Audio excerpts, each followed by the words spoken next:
John Irvin Nichols was born in North Carolina, was graduated from Duke University, and took a master's degree at the University of Michigan. After serving with the Tuberculosis Association in Kentucky, Irv came to Lansing in 1957 as executive director of the Michigan Tuberculosis Association, and later as director of the Mid-Michigan chapter of the Red Cross. Upon retirement, he became a popular and hardworking volunteer in the greater Lansing community. Irv, would you share some of your remembrances of the Lansing that you recall from 50 years ago? Oh, I would enjoy doing so. We've lived here the last third of the 150 years that we'll be celebrating in the sesquicentennial in 2009.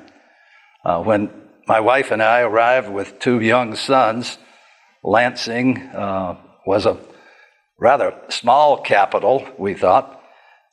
We found it to be, though, a very dynamic place. Washington Street had angled parking from Shiawassee on the north, where the Lansing Library was, to Lenawee Street on the south. And fronting on this street were the major businesses, including Knapp's, J.C. Penney, Arbaugh's, Shepherd's Shoes, Kosachek's, Small's, Lieberman's, American Bank and Trust, the Bank of Lansing, and both the Michigan and Gladmer theaters.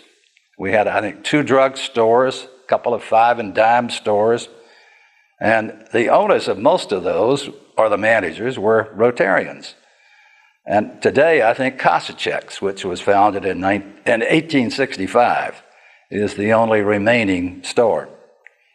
I'd come to Lansing to take the job of executive director of the Michigan Tuberculosis Association, having held a similar job in Kentucky.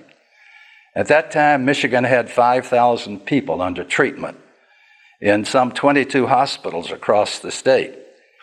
The average length of stay was about 18 months, and the cost was $10 per day, which was paid mostly by the state of Michigan. Frandor was our only shopping mall. They'd recently opened when we arrived, and each weekend they had fireworks to attract crowds. There was no Meridian Mall, no Lansing Mall, no Lansing Community College, no Cooley Law School, no MSU School of Medicine or Wharton Center, and there were very few motels and only 2 hotels. The major employer then was General Motors, state government, and Michigan State University.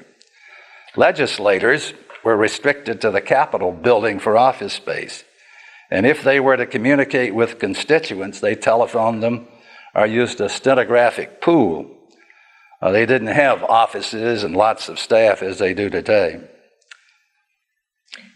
Irv, you've been a long-time member of Rotary. How has that group changed over the years?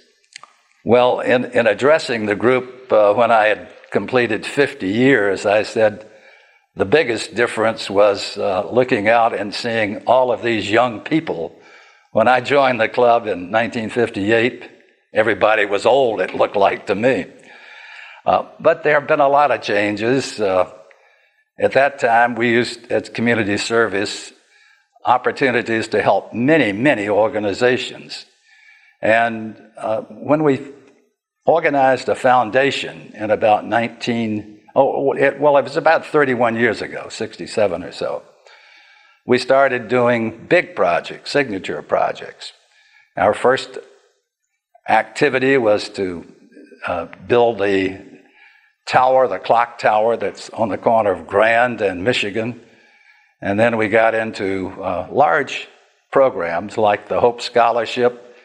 We built a medical facility for the Potter Park Zoo. We developed a new gymnasium for the Boys and Girls Club, and projects of that magnitude. This year, we've taken on the sesquicentennial celebration, and our foundation has already appropriated $50,000 for that event. $50,000. Thank you, Irv. We appreciate your recollections And thank you for your many, many hours of volunteer work for the United Way, Riverwalk Theater, the Eastminster Presbyterian Church, and other nonprofit groups. Thank you very much. You're welcome.